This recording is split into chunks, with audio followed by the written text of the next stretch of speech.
দক্ষ ডাক্তার হওয়ার উদ্দেশ্যে যারা আমার সঙ্গে যুক্ত হয়ে আছেন হোমিওপ্যাথিক অনুরাগীরা, তাদের উদ্দেশ্যেই সপ্তাহে 2 দিন 2টা ওষুধ নিয়ে আলোচনা করি, মঙ্গলবার এবং বৃহস্পতিবার। সুতরাং আজকের আলোচনার বিষয় হচ্ছে ভেরেট্রাম ভিরিডি। এই যে ভেরেট্রাম ভিরিডি আলোচনা, গত সপ্তাহে আমি আলোচনা করেছিলাম ভেরেট্রাম অ্যালবাম। দোনোটিই শিকড় থেকে তৈরি, যেই ফুলের গাছের। প্রশ্ন হচ্ছে, একটা ফুল ধরার আগে শিকড় থেকে তৈরি, আরেকটা যখন বয়স্ক হয়, ফুল ধরে অনেক দিন হয়, তার মূল থেকে তৈরি। সেই কারণে দুইটার চরিত্রই আলাদা, দুইটার লক্ষণই আলাদা। সেই দোনোটা ওষুধ অত্যন্ত প্রয়োজনীয় বিপদকালে। এজন্যই যারা দক্ষ ডাক্তার এই সকল ওষুধ অনেক ওষুধ প্রয়োগের পরে যদি ফেল করা হয়, তাতে করে এ সকল ওষুধ প্রয়োগ করা বাঞ্ছনীয়।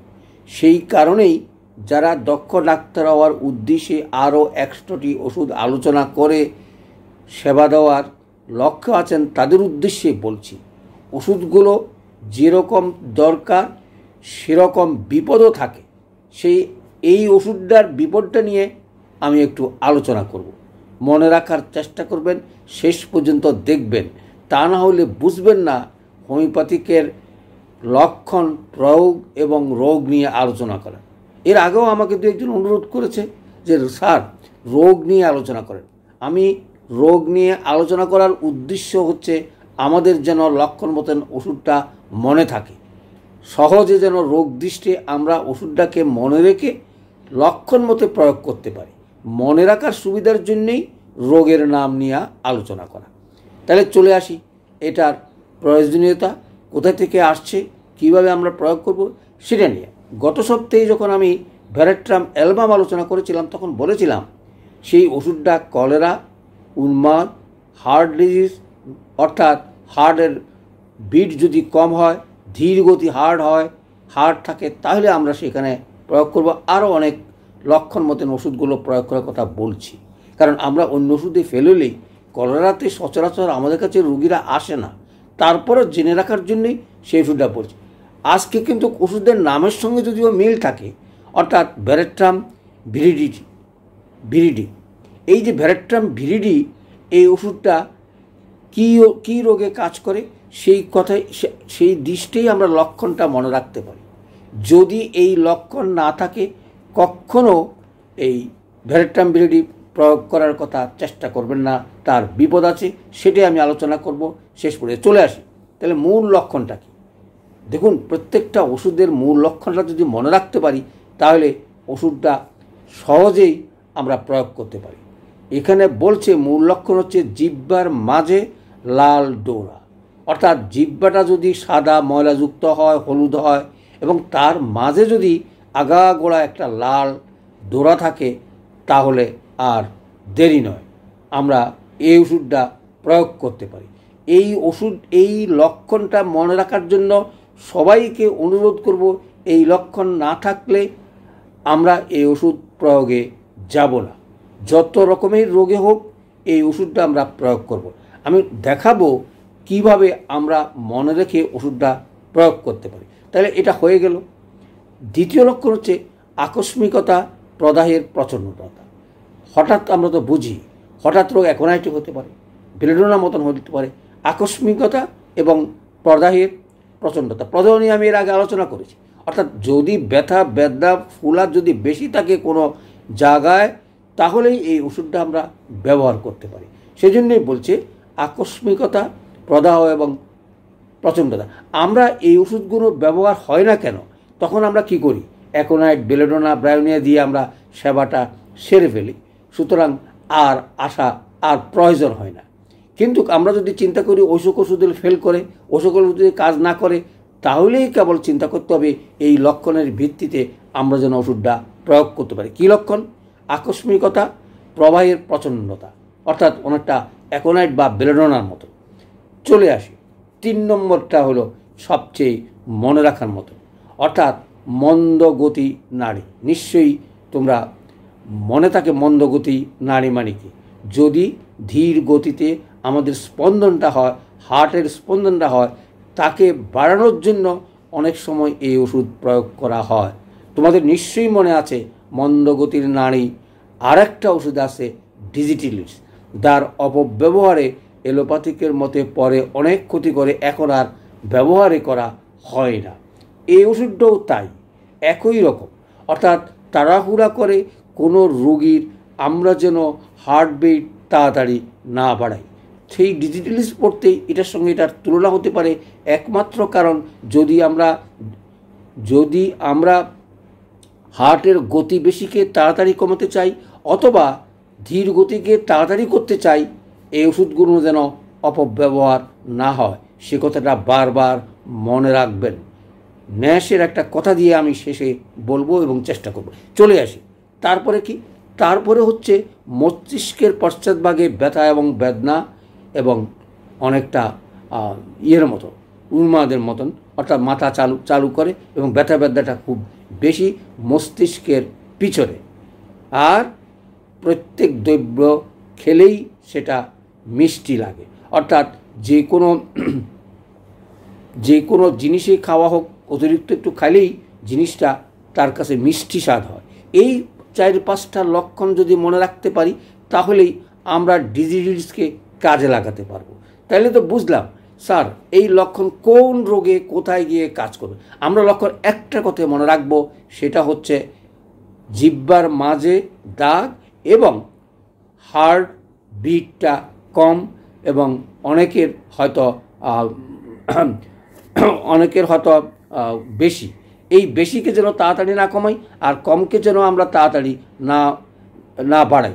এটা মনে রেখেই আমি বলবো আর একটা কথা মনে রাখতে হবে, অর্থাৎ যদি দুর্বলতা না থাকে কার মতো, আমরা অনেক সময় কি করি, আমরা অনেক সময় এসব কাজে অ্যাসিড, আর্সেনিক অ্যালবাম অথবা ফসফরিক অ্যাসিড ব্যবহার করে সেই রোগের চিকিৎসা করে ফেলি। আমাদের আর হয়তো এই ওষুধের প্রয়োজন হয় না। কেন প্রয়োজন হবে সেটাও একটু পরে রোগ যখন আলোচনা করব তখন তোমরা মনে রাখার চেষ্টা করবে। তাহলে আমরা বুঝলাম হঠাৎ করে রোগ শোক হওয়ার পরে যদি দুর্বলতা না থাকে এবং জিহ্বার মাঝে যদি না থাকে তাহলে কখনো আমরা ভেরাট্রাম ভিরিডিকে ব্যবহার করব না। তাহলে এই লক্ষণগুলো মনে রেখেই আমরা ওষুধটা প্রয়োগ করার চেষ্টা করব। আরও একটা বলছি, প্রত্যেক দ্রব্য খেতেই তার, অর্থাৎ একটু অতিরিক্ত খেলেই মিষ্টি লাগে, সেই যে কোনো জিনিসই সে খেয়ে থাকুক। যাই হোক, চলে আসি ওই সময় তো ভেরাট্রাম অ্যালবামকে মনে রাখার কথা বলছিলাম কলেরা রোগে উন্মাদ এবং ব্রডোকার্ডিয়া, অর্থাৎ হার্টের বিট যদি কমে যায় বা মৃগী অন্যান্য জটিল রোগ যেগুলো হয়তো ভালো হয় না। এটা কোথায় জটিল হলো এটাকে আমরা ব্যবহার করব আমরা যতটুকু জানি। অর্থাৎ দেখো, মহিলাদের সচরাচর যৌনাঙ্গের কতগুলো ওষুধ আছে, এবং সেটা আমাদের অনেক সময় আমরা 4-5টা ওষুধের নাম বলি, পালস থেকে আরম্ভ করে আরও অনেকগুলো। কিন্তু আমি যদি এই ওষুধকে প্রয়োগ করতে চাই তাহলে বলতে হবে মহিলাদের জন্য এটা সবচেয়ে বেশি। প্রশ্ন আসছে যে মহিলার তো অনেক রকম রোগ আছে, কোন রোগে কোন সময় কী জিনিস আমরা এটা ব্যবহার করব। আমরা যদি মেটেরিয়াল আলোচনা করি তাহলে বুঝতে পারি এটার কাজ সবচেয়ে বেশি, অর্থাৎ যারা অ্যাডভান্স স্টেজে সন্তান প্রসবের সময়। অর্থাৎ দেখো কতগুলো ওষুধ কত রকমের কাজ করে। এটা কাজ করে সন্তান প্রসব হওয়ার আগে, পরে এবং প্রসবকালীন যত রকমের ট্রাভেলস আছে এই ওষুধটা ব্যবহার করা যায়।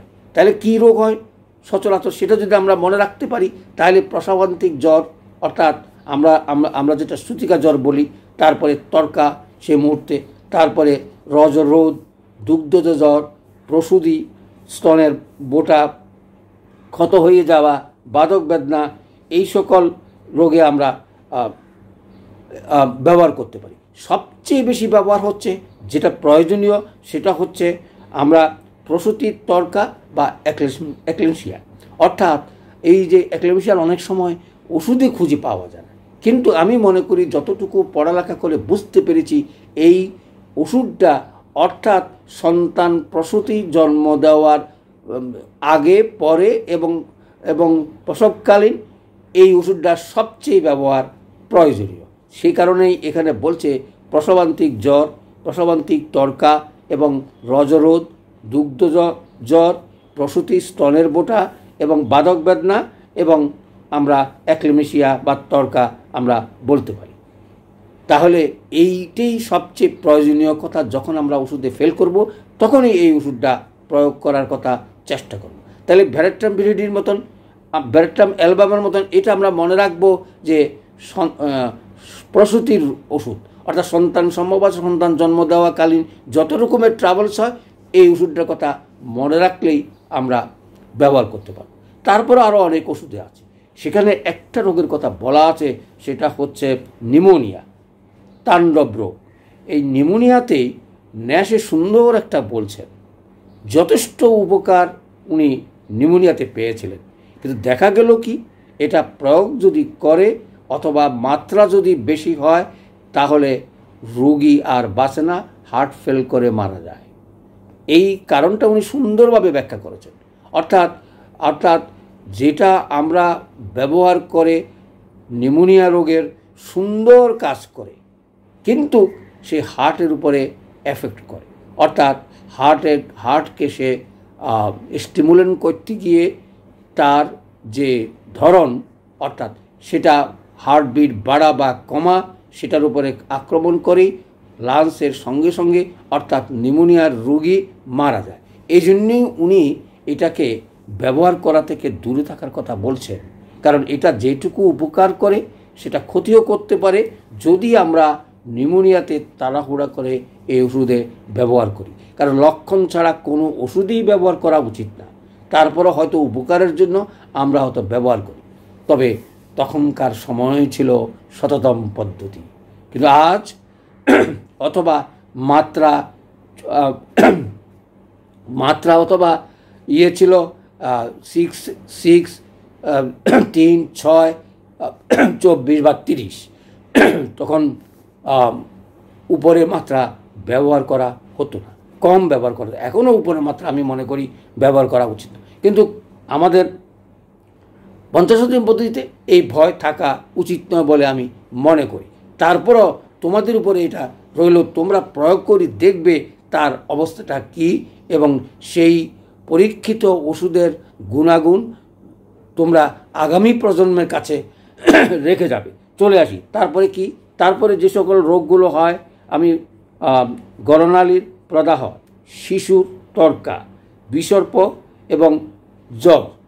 সচরাচর জ্বর আর এখন আগের মতন হয় না। আগে জ্বরে টাইফয়েড বা অন্য কোনো রোগ হলে খুব কষ্টই হতো জ্বরটা কমানো, কিন্তু এখন আর এত ওষুধ আছে যে আমাদের এটা প্রয়োজনই হয় না। তাহলে আমি কি বললাম? আমি বললাম যেই আর্সেনিক অ্যালবাম অথবা অ্যাসিড ফস আমরা অনেক সময় ব্যবহার করি, এবং সেটা সেরকম দুর্বলতা যদি কোনো রোগীর থাকে এবং জিহ্বা যদি লাল দাগ থাকে, তাহলে যে কোনো রোগে আমরা এই ওষুধ ব্যবহার করতে পারি। তাহলে 3-4টা কথা শিখলাম। একটা শিখলাম এটা কোথায় ব্যবহার হয়, সচরাচর ভ্যারাট্রাম অ্যালবামের মতন সেটা কলেরা বা অন্য কোনো রোগে ব্যবহার করা। দুইটাই একই ওষুধ, কিন্তু পার্থক্যটা দেখো, একটা শিকড় হচ্ছে পুষ্প হওয়ার আগে অথবা তার ম্যাচুরিটি হওয়ার আগে, আরেকটা হচ্ছে ম্যাচুরিটি হওয়ার পরে। এই দুইটা ওষুধ দুই রকম কাজ। সুতরাং ওষুধগুলোকে মনে রাখার জন্য তোমাদের এই কথাগুলো মনে রাখতে হবে। এই ওষুধটা মনে রাখতে গেলে 3টা কথা মনে রাখলেই তোমার এই ওষুধটা তুমি অনায়াসে প্রয়োগ করতে পারবা। অর্থাৎ জিহ্বা ময়লাযুক্ত জিহ্বাতে, সেটা সাদা হোক, লাল হোক, নর্মাল হোক অথবা হলুদ বর্ণের হোক, তার মাঝে বরাবর একটা লাল দাগ থাকলেই এই ওষুধের 1 নম্বর সিমটম মনে রাখার বা লক্ষণ মনে রেখেই আমরা ওষুধটা প্রয়োগ করব। আর দুর্বলতা যদি সেরকম থাকে তাহলে আমরা প্রয়োগ করব। তাহলে তাহলে চলে আসি এখন শততম পদ্ধতি, পিত্তজ্বর, টাইফয়েড জ্বর তো আর আগের মতন আমাদের নেই, সেই কারণে আমরা সেটা করব। এখন চলে আসি যে মাদার খাওয়া না খাওয়া সেটা ডাক্তারদের ব্যাপার। আগে সকল ডাক্তারই সেটা ব্যবহার করত, এখন কিন্তু কার ব্যবহার করে না বা করার প্রয়োজনীয়তা হয় না, অথবা ওষুধ হিসাবেও আমরা সেখানে ব্যবহার করতে পারি না। আমরা উপশম দেওয়ার জন্য অনেক সময় মাদার ব্যবহার করি, সেটা ডাক্তার যার যার প্রয়োজন অনুপাতে করবে, কিন্তু ওষুধ হিসাবে এটা অর্গানন স্বীকার করে না। সুতরাং মাদারে নিয়ে আমি আর আলোচনা করছি না, আমি চলে আসছি শততম পদ্ধতি। সেই শততম পদ্ধতিতে 6 6 অথবা 12 আমরা প্রয়োগ করে 30-এ আমরা শেষ করা উচিত বলে আমি মনে করি। এর উপরে পাওয়ারে যাওয়া উচিত না। কিন্তু 50 দিন যুগে সকল ওষুধ সকল রকমের আমরা M1 থেকে শুরু করতে পারি। এই সুবিধার জন্যই 50 পদ্ধতির আবিষ্কার। তাও কি 100 বছর পরে আমরা জানতে পারলাম অর্গানন হ্যানিম্যান সেটা আমাদের হাতে তুলে দিয়েছে, আমরা যেন আগামী দিনে হোমিওপ্যাথিক ব্যবহার করে মানুষের সেবা দিতে পারি। সত্যতা না থাকলেই হোমিওপ্যাথিক কাউকে হোমিওপ্যাথিক গ্রহণ করা উচিত না। চলে আসি তাহলে আজকের এই ক্ষুদ্র আলোচনা, অর্থাৎ ভেরাট্রাম অ্যালবাম এবং ভেরাট্রাম ভিরিডি দুইটার পার্থক্য এবং দুইটার প্রয়োগ ক্ষেত্র আমরা জানলাম, শিখলাম এবং প্রয়োজনে দক্ষতা অর্জন করার জন্য আমরা সেই ওষুধগুলো সময় মতন প্রয়োগ করার চেষ্টা করব। তার কারণ এর আগের অনেক ওষুধ দিয়েই আমরা এই ধরনের রোগীকে হয়তো ভালো করে ফেলতে পারি, কিন্তু ব্যর্থতা হইলেই এই ওষুধের কথা স্মরণ করবে এবং রোগের কথা মনে রাখবে। অর্থাৎ প্রসূতি রোগের বাচ্চা হওয়ার আগে সন্তান জন্ম দেওয়ার আগে পরে যত রকমের ট্রাভেলস হোক, এই ওষুধের প্রয়োগ যেন আমাদের মনে থাকে। তাহলে আজকের আলোচনা শেষ করছি। সবাইকে ধন্যবাদ।